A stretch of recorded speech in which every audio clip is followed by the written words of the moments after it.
The first letter is from Avirup Chakraborty from Gurugram, India.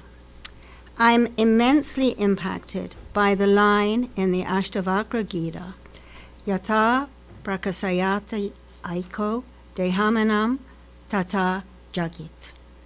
Contemplating this, I find that non-dualism can take these two independent routes. I am all of it, or I am none of it. When I take the first route, I feel an unbroken sense of love for all beings, as they are the same being that is in me. This love often feels non-dual, as if the whole creation is a manifestation of the same unbroken love. However, when I take the none of it route, I feel a strong detachment from the same beings. Am I going wrong somewhere? All non-dual doctrines that embrace all of it, such as Sufism, spoke highly of love, whereas those that followed the none of it route, like Gaudapada's teachings, did not seem to emphasize love. Am I correct in my understanding? All right. There are these two ways of looking at non-duality. This is a verse from the Ashtavakra Gita, which he has quoted, a very well-known verse. I have often quoted it myself. It goes like this. It says that, tell me the first. Yatha prakashayati eko deham enam tatha jagat. Ata mama jagat sarvam nacha kinchana athava nacha kinchana. So, what does it mean? The whole universe is presented to me at once. What does that mean? Think about waking up in the morning, when you come to an awareness of the waking world. So, my mind, thoughts and feelings, this body, the bed I'm sleeping on, the room, this world, is presented to me in a flash. And so the whole world is presented to me at once. And my attitude can be, I am all of it, or all of it is mine, because it's all presented to me together. Or none of it. I am the consciousness to which the entire universe, in which the entire universe appears. See, the purpose of this verse, first we must grasp before diving deeper into it. The purpose of this verse is to cut our tight attachment to this body-mind. What we do is, I am this, and the rest of it is not me. I am this, and the rest of it is not me. The rest of it is separate from me. And then samsara starts. I am this person, and this is the world. Now this, notice, this goes contrary to the presentation of the universe to me. My first direct experience of the universe is all of this, including this. All of this, the body, senses, mind, and the world, all of it appears in consciousness. But then, very naturally we make this distinction. I am up to this, within the skin, I am. The thoughts and feelings which I get, this I am. And the rest of it is not me. Some of it is mine, and some of it is not mine. This is samsara. This leads to samsara. And this verse tries to cut it down, using the logic that the entire objective universe is presented to me at once. Now you can think of it in these two ways. So whatever is presented to me, this body, this mind, this world, the known and the unknown, all of it is I or mine, or none of it is I or mine. I am the witness consciousness, both ways. Swami Vivekananda had this experience after the touch of Sri Ramakrishna, and this non-dual experience, his first profound non-dual experience, when he felt the whole world, everything is Brahman. So he went back home, he felt everything is that one divine reality.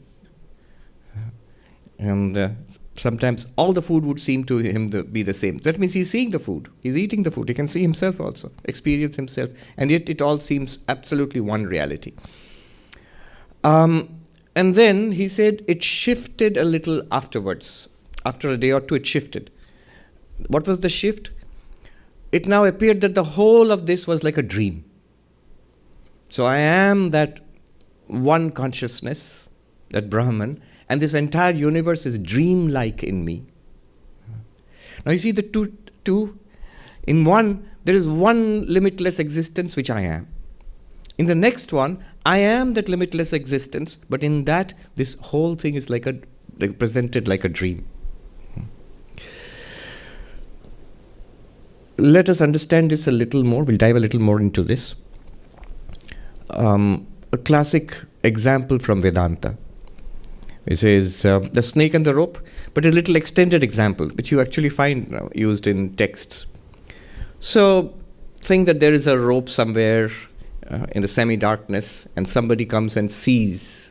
People pass by and they see that, but they don't know. They see that something is there, but they don't know what it is.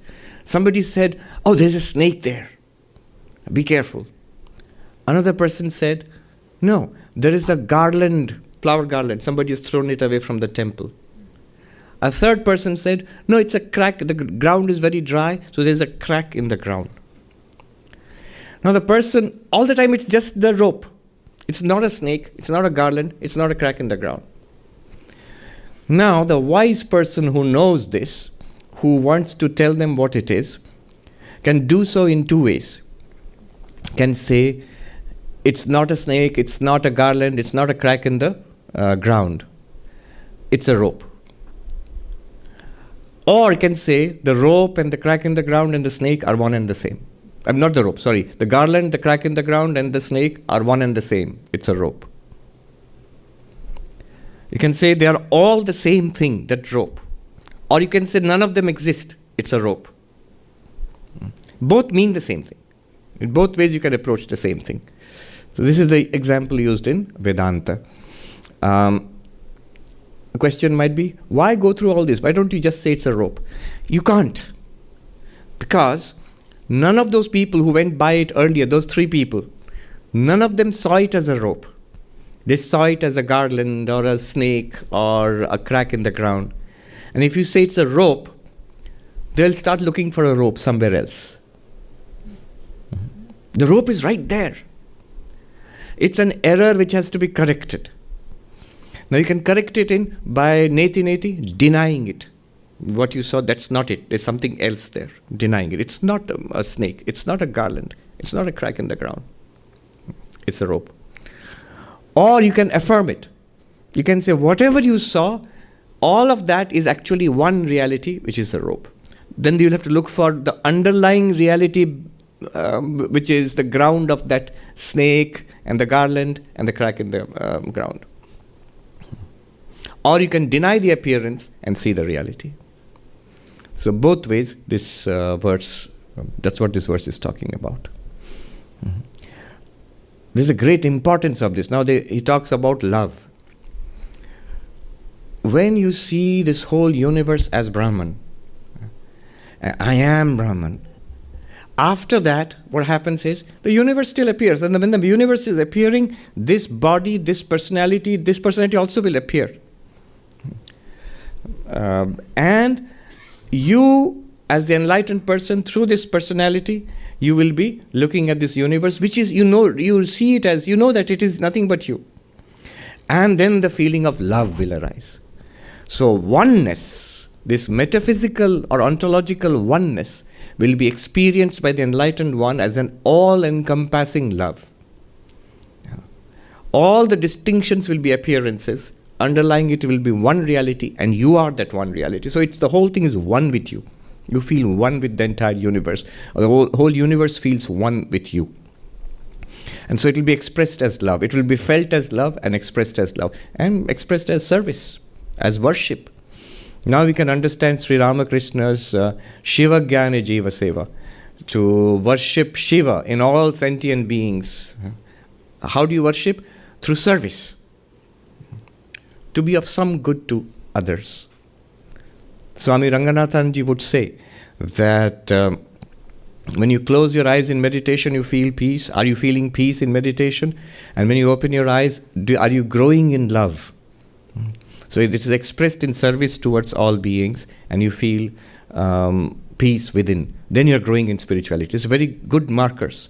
Now notice these two. None of it is me.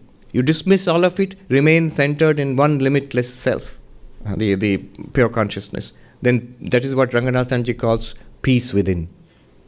When you open your eyes, you see that one reality spread out before you in all these forms. And your heart is poured out in love to all of them, compassion to all of them. Compassion, love, whichever way you call it. And it's expressed as service. It's the same thing. Either all of it is mine or none of it. But all of it is mine, all of it I am, all of it is mine. This leads to the feeling of love. The other way around, it's not that you will not have a feeling of love, you will have the feeling of peace, of being centered in one reality. But both of them are the same thing. This is also the ground of ethics. Why should I be good? Why should I be loving? Why should I be compassionate? Because of this feeling, I feel one there, no matter who they are, how they are, whether they are related to me or not. It is this one reality shining in all these ways. And therefore, in my day-to-day activities, that feeling of oneness will be expressed as ethical life, as ethical action, especially as compassion, service, love, non-violence. Yeah. Let's do one more. Yes. The questioner talks about detachment with a none of it. Yes. So one more part of it was that if when I feel I'm none of it, I don't feel that love. It's a kind of detachment. There is one caution here. The caution is our natural tendency is to identify with this body and mind. One must be very careful. For a very long time, this tendency will remain within us. So when I say I am none of it, what am I thinking of? What does that I refer to? Does that I often, does it refer to limitless consciousness, Brahman? Or does it refer to this body and mind? So I am this body and mind, and the whole world is a dream. I have nothing to do with all of this. This is a dream. I am at peace by myself. No. That is not correct.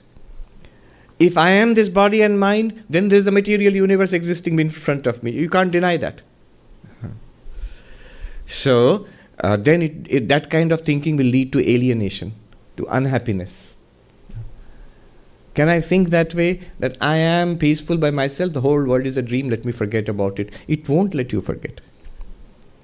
Because when I say I am this body, you have caught hold of a part of the snake. You have caught hold of the tail of the snake. The head won't leave you alone. It will turn around and bite you. I've caught hold of this part and I say the rest of it is false. No, it won't work. So, alienation, the first sign is the disappearance of love externally and peace internally. That's why a private spirituality does not work very well. I am spiritual, happy by myself, I don't care about anything else, anybody else. It won't work. Somehow you'll be unhappy. And that shows that somehow deeply we are connected with the whole world.